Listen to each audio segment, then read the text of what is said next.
Muy buen día, espero que todos estén bien.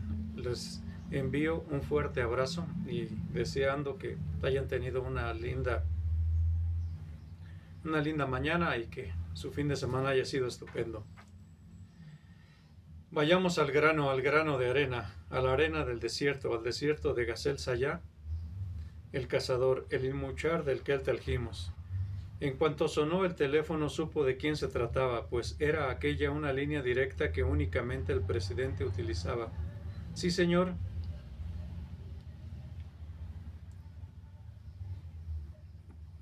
El general Al-Humaid. La voz luchaba para mantener la calma, pero se la advertía claramente alterada. El general Al-Humaid acaba de llamarme, rogándome respetuosamente que convoque a elecciones a la mayor brevedad para evitar un derramamiento de sangre. Al-Humaid, dijo Ali Madani, comprobó que su voz también se alteraba y que igualmente trataba sin éxito de fingir una calma que no sentía. Pero si Al-Humaid se lo debe todo a usted, era un oscuro comandante que jamás... Sí, Ali, lo sé muy bien, le interrumpió la voz impaciente, pero ahora está ahí de gobernador militar de una plaza clave y con nuestra mayor fuerza de tanques a sus órdenes. Destitúyalo. Eso precipitaría las cosas. Si él se alza, la provincia le sigue, y una provincia en rebeldía es todo lo que necesitan los franceses para apresurarse a reconocer a un gobierno provisional. Esos cabileños de las montañas nunca nos han querido. Ali, tú tú lo sabes mejor que yo. Pero no puede aceptar sus imposiciones, le hizo notar. El país no está preparado para unas elecciones. Eso también lo sé, fue la respuesta. Por eso te he llamado. ¿Qué hay de Abdul? Creo que lo hemos localizado. Lo tienen en un pequeño castillo en el bosque de Saint-Germain, en la zona de Maison Lafitte. Conozco el lugar. Una vez estuvimos ahí 3 días escondidos en ese bosque, preparando un atentado. ¿Cuál es tu plan? El coronel Turquí salió anoche para París vía Ginebra. A estas horas debe estar poniéndose en contacto con su gente. Espero su llamada de un momento a otro. Que actúe cuanto antes. No quiero que lo haga hasta que esté completamente seguro del resultado. Fue la respuesta. Si fallamos, los franceses no nos darán una segunda oportunidad. De acuerdo. Tenme al corriente. Colgó. El ministro del Interior, Ali Madani, lo hizo a su vez y permaneció un largo rato quieto en su sillón, ensimismado, meditando en lo que podía ocurrir si el coronel turquino alcanzaba el éxito en su intentona y Abdul el Kebir continuaba soliviantando a la nación. El general Al-Humaid era el primero, pero conociéndolo como lo conocía, dudaba que hubiera tenido el valor de tomar la iniciativa y dirigirse al presidente si no abrigaba el convencimiento de que otras guarniciones se le unieran de inmediato. Repasando nombres, calculaba que al menos 7 provincias, lo que significaba una tercera parte de las Fuerzas Armadas, se inclinarían desde el primer momento del lado de Abdul el Kebir.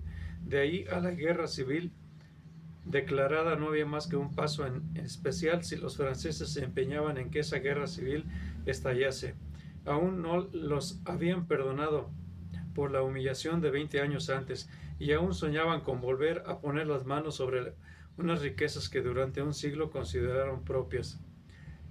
Encendió uno de sus hermosos cigarrillos turcos, bellamente emboquillados, y se puso en pie y se aproximó a la ventana desde donde contempló el mar tranquilo, la playa vacía en aquella época del año y el ancho paseo marítimo, preguntándose si habría llegado el momento de abandonar definitivamente aquel despacho que tanto amaba.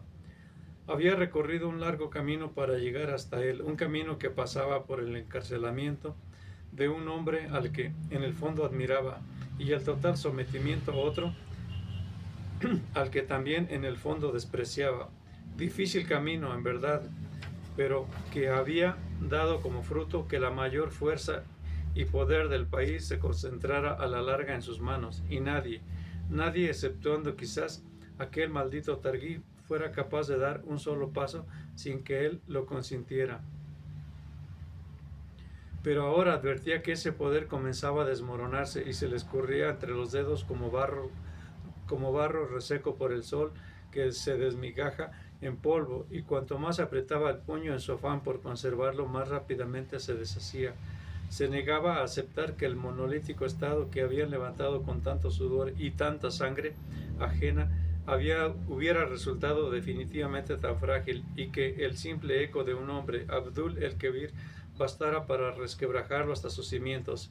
Pero los acontecimientos se empeñaban en demostrarle que era cierto, y tal vez había llegado la hora de enfrentarse a la verdad y aceptar la derrota.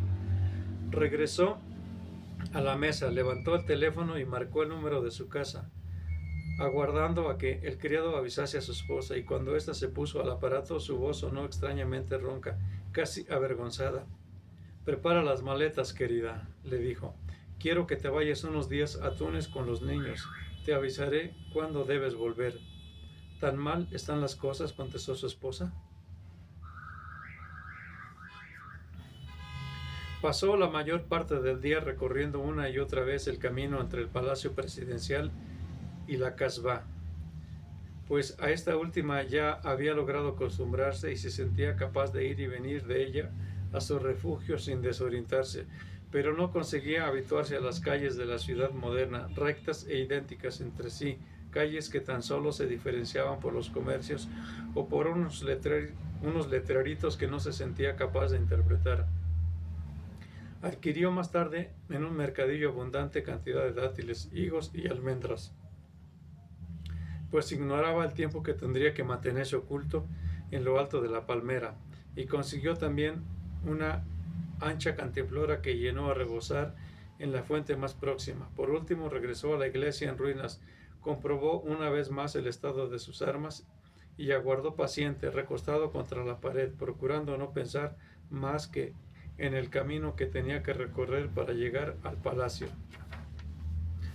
No había nadie en la Casbah, en tinieblas, cuando la atravesó en silencio, espantando a los gatos, y un reloj desgranó lentamente 3 sonoras campanadas cuando desembocó en la primera de las calles asfaltadas. Alzó el rostro hacia la esfera luminosa que le observó como el gran ojo de un cíclope, y la negrura de la noche no le permitió distinguir siquiera los contornos de la torre, por lo que la esfera se le antojó una gran luna llena flotando apenas sobre el horizonte. Las avenidas aparecían solitarias sin la presencia de los autobuses trasnochadores ni camiones de basura, y le inquietó la calma anormal pese a lo avanzado de la hora. Luego esa calma se rompió súbitamente por la aparición de un negro automóvil de la policía que cruzó a lo lejos, haciendo girar en lo alto una luz intermitente, y en la distancia calculó que por el lado de la playa aulló una sirena. Apresuró el paso, cada vez más inquieto, pero tuvo que aplastarse contra el quicio de un portal cuando un nuevo automóvil negro surgió a unos 200 metros de distancia. Se detuvo al borde de la acera y apagó las luces. Aguardó paciente, pero se diría que sus ocupantes habían decidido escoger aquel punto de la estratégica confluencia de 2 calles para montar guardia, tal vez toda la noche, y tras meditarlo unos minutos optó por introducirse por la más próxima de las bocacalles, buscando rodear el obstáculo y salir más tarde a sus espaldas.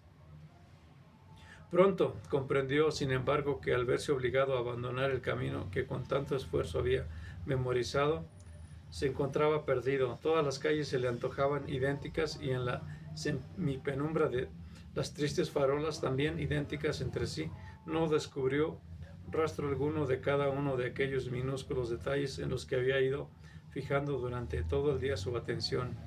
Comenzó a angustiarse porque cuanto más avanzaba, más perdido se sentía, y no había allí viento que lo sirviese para encararse a él, ni estrellas que pudieran marcarle el rumbo.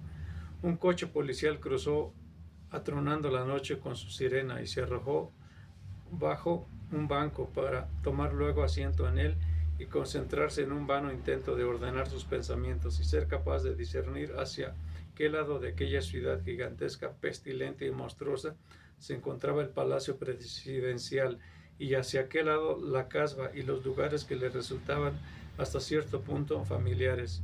Por último, comprendió que había perdido la partida y resultaba más prudente emprender el regreso e intentarlo de nuevo al día siguiente.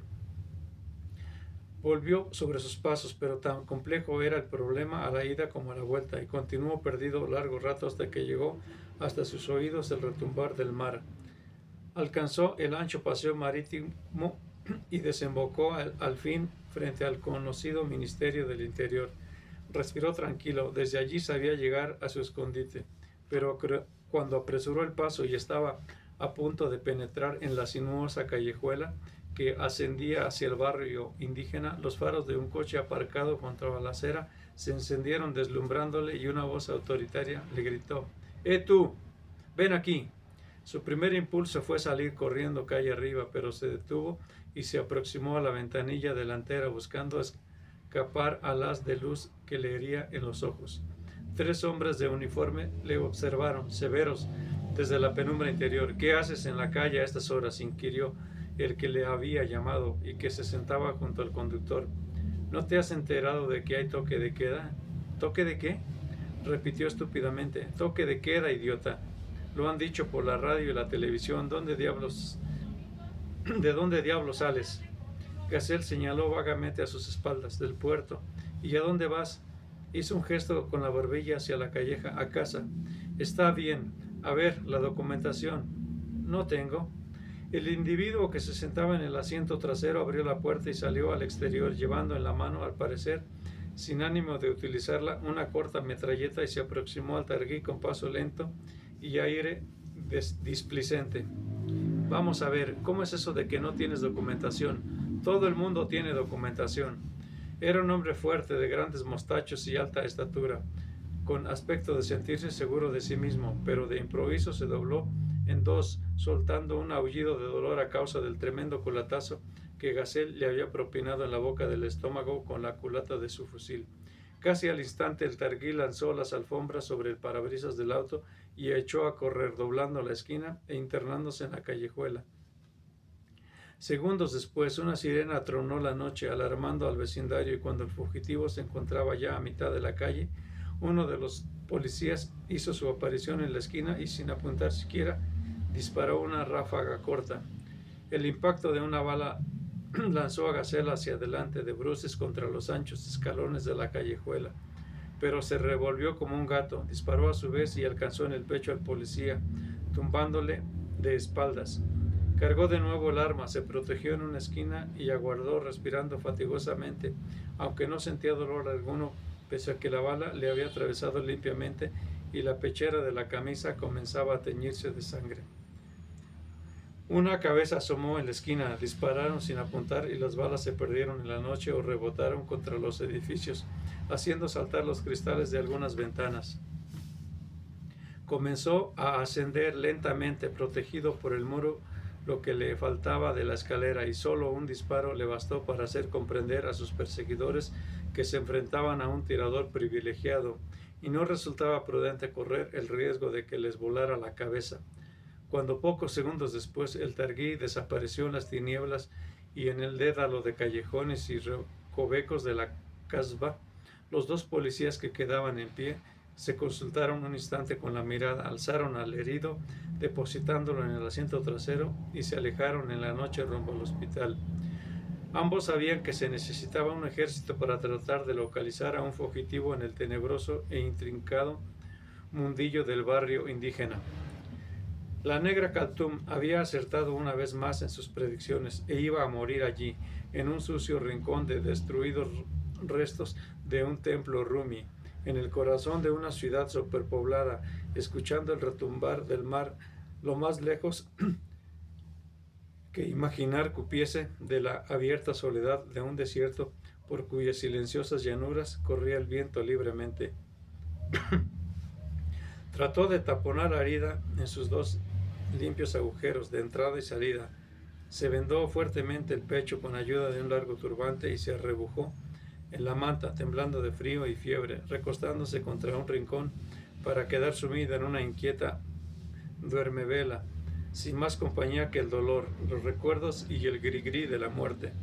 No cabía ya el recurso de convertirse en piedra o intentar que la sangre se espesase hasta el punto de impedir que continuara empapando el mugriento turbante, y no dependía tampoco de su fuerza de voluntad o su entereza de espíritu, puesto que su voluntad se había quebrado bajo el impulso de una pesada bala, y su espíritu no era el mismo desde que había perdido toda esperanza de recuperar a su familia. Ved cómo las luchas y las guerras a nada conducen, porque los muertos de un bando con los muertos del otro se pagan. Siempre las enseñanzas del viejo Sulaim, siempre el regreso a la misma historia, porque la realidad era que podía cambiar los siglos e incluso los paisajes, pero los hombres continuaban siendo los mismos y se convertían al fin en los únicos protagonistas de la misma tragedia 1000 veces repetida, por más que variase el tiempo o el espacio. Una guerra empezó porque un camello aplastó a una vieja de otra tribu. Otra guerra semejante empezó porque alguien no respetó una antigua tradición. Podía tratarse del enfrentamiento de dos familias de fuerzas equilibradas o, como en su caso, de un hombre contra un ejército. El resultado era el mismo. El grigri de la muerte se apoderaba de una nueva víctima y la iba empujando lentamente al abismo. Y allí estaba ahora, al borde de ese abismo, resignado a caer a él, aunque triste, porque quienes descubrieran algún día su cadáver advertirían que la bala le había entrado por la espalda cuando el Gazel Sayá siempre había sabido dar la cara al enemigo. Se preguntó si con sus acciones habría ganado el paraíso prometido, o si por el contrario se vería condenado a vagar eternamente por las tierras vacías, y sintió una profunda pena por su alma, que tal vez acababa de reunirse con la de los componentes de la gran caravana. Luego soñó con ella y vio a los camellos momificados y a los esqueletos envueltos en jirones, reiniciar la marcha por la silenciosa llanura para cruzar más tarde la estación y adentrarse en la ciudad dormida, y negó con la cabeza golpeándose contra los muros, porque tuvo la certeza de que venían a por él y pronto penetrarían en la gran nave vacía para acampar allí pacientemente a la espera de que se decidiera a acompañarles. No quería regresar con ellos al desierto, no quería vagar por los siglos de los siglos a través de la tierra vacía de Tigdabra, y le susurró quedamente, porque no tenía fuerzas para gritar, que se marchasen sin él. Por último durmió 3 largos días. Al despertar la manta parecía empapada en sudor y sangre, pero ésta había dejado de manar y el vendaje se había convertido en una dura costra pegada a su piel. Trató de moverse, pero el dolor resultó tan insoportable que tuvo que permanecer durante horas completamente estático antes de atreverse a iniciar siquiera el gesto de tocarse la herida. Más tarde consiguió arrastrarse penosamente hasta la cantimplora, bebió bastante agua y se durmió de nuevo. ¿Cuánto tiempo permaneció entre la vida y la muerte, entre la lucidez y la inconsciencia, o entre el sueño y la realidad? Nadie, y él menos aún, sabría decirlo. Tal vez días, tal vez semanas, pero cuando al fin despertó una mañana y advirtió que respiraba plenamente sin sentir dolor y que todo se le aparecía como sabía que en verdad era, tuvo la impresión de que la mitad de su vida había transcurrido entre aquellas 4 paredes y hacía ya años o siglos que había llegado a la ciudad. Comió con apetito nueces, dátiles y almendras y consumió los últimos restos de agua. Se puso luego en pie y penosamente, y apoyándose en la pared logró dar unos pasos, aunque se mareó y tuvo que recostarse de nuevo, pero buscó a su alrededor, llamó en voz alta y tuvo la seguridad de que el grigri de la muerte no dormía ya junto a su lecho. Tal vez la negra Kaltum se equivocó, se dijo, feliz de su descubrimiento. Tal vez en sus sueños me vio herido y derrotado, pero no alcanzó a imaginar que fuera capaz de vencer a la muerte. A la noche siguiente logró alcanzar a medias caminando y a medias arrastrándose la cercana fuente en la que se lavó a duras penas, y consiguió desprenderse los vendajes que parecían haber formado un solo cuerpo con su piel.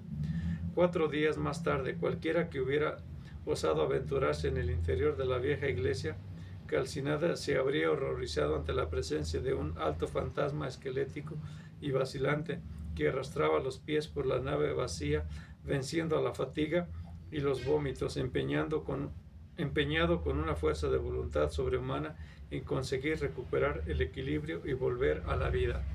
Gazel Sayá sabía que cada uno de aquellos pasos le alejaban un poco más de la muerte y le acercaba un poco más al desierto que amaba. Aún dejó pasar otra larga semana, recuperando fuerzas hasta que no le quedó ya nada que comer y comprendió que había llegado el momento de abandonar para siempre su refugio. Lavó su ropa en la fuente, se lavó él también, casi por completo, aprovechando las tinieblas y la soledad del barrio, y a la mañana siguiente, cuando el sol estaba alto, guardó en su bolsa de cuero el pesado revólver que había pertenecido al capitán Caleb el Fasí, y abandonando con pena su espada, su fusil y sus ya destrozadas ganduras, emprendió despacio el camino de regreso. Se detuvo en la casba, donde comió hasta hartarse, bebió un té hirviente, fuerte y dulce, e hizo circular con fuerza la sangre por sus venas. Y se compró una camisa nueva de un color azul eléctrico que le hizo sentirse feliz por el momento. Ya reconfortado, reanudó la marcha para detenerse brevemente en la escalinata en que había sido herido y observar la marca que dejaron las balas en las viejas paredes. Desembocó de nuevo en la ancha avenida, le sorprendió el gentío que se arremolinaba en una y otra acera, y cuando quiso atravesar la calzada en dirección a la estación, un policía de uniforme se lo impidió. No puedes cruzar, le dijo. Espera, ¿por qué? Va a pasar el presidente. No necesitaba verlo para adivinar que el grigrí de la muerte le acompañaba una vez más. De dónde había salido o dónde se había ocultado aquel tiempo no podía saberlo, pero allí estaba, aferrado a su camisa nueva y riéndose por lo bajo de que en algún momento hubiera podido abrigar la estúpida esperanza de ser libre. Había olvidado al presidente, había olvidado su juramento de matarle si no le devolvía a su familia, pero ahora, cuando el edificio de la estación aparecía ya ante sus ojos y 100 metros le separaban de él y del regreso a su desierto y su mundo, el destino parecía querer burlarse de sus buenas intenciones. El grigrí de la muerte le gastaba una trágica broma, y el hombre que era el origen y el fin de todos sus males y desgracias se cruzaba en su camino. Inshallah. Sí, esa era su voluntad y debía cumplir su promesa y matarle. Lo mataría, porque él, Gazel Sayá, por más que fuera un noble e Mohawk del bendito pueblo del que elegimos, nada podía hacer contra la voluntad del cielo. Si éste había dispuesto que aquel día, aquella hora, su enemigo se interpusiera una vez más entre él y la vida que había elegido, debía ser porque el Altísimo Alá había decidido que ese enemigo debía ser destruido, y él, Gazel Sayá, el instrumento elegido para aniquilarle. Inshallah. Dos motoristas pasaron haciendo sonar su sirena y casi al instante en la parte alta de la avenida las gentes comenzaron a gritar y a aplaudir. Ausente de cuanto no fuera su misión, el targuí introdujo la mano en el bolso de cuero y buscó la culata de su arma. Nuevos motoristas, ahora en pelotón, hicieron su aparición en la curva y 10 metros más atrás avanzó muy despacio un gran coche negro cerrado que ocultaba casi por completo a otro descubierto, en cuya parte trasera un hombre saludaba alzando los brazos. Los policías contenían a la multitud que vociferaba y aplaudía, y desde las ventanas de los edificios mujeres y niños arrojaban flores y papelillos de colores.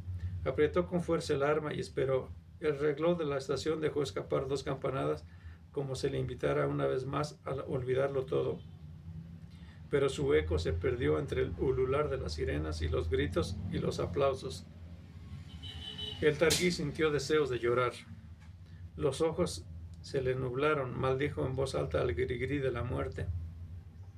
Y el policía que abría los brazos ante él se volvió a mirarle sorprendido por una frase cuyo significado no había comprendido.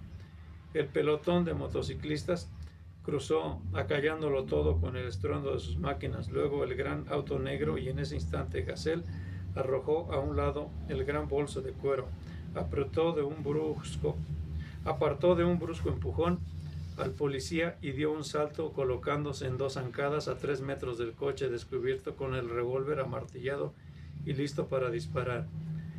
El hombre que respondía a los vítores y las aclamaciones con los brazos en alto le descubrió casi al instante. El terror se dibujó en su rostro y adelantó las manos abriendo las palmas para protegerse mientras dejaba escapar un grito de espanto. Gazel disparó por 3 veces, comprendió que la segunda bala le había atravesado el corazón, le miró a la cara para comprobar por su expresión que lo había matado, y fue como si un rayo divino le fulminara, paralizándole de asombro. Sonó una ráfaga de metralleta y Gazel Sayá Inmouchar, más conocido por el sobrenombre de El Cazador, cayó de espaldas, muerto, con el cuerpo destrozado y el desconcierto pintado en el rostro. El auto aceleró su marcha bruscamente y le siguieron las sirenas aullando, abriendo paso a la búsqueda de un hospital, en vano intento por salvar la vida al presidente Abdul el-Kebir, en el glorioso día de su triunfal regreso al poder.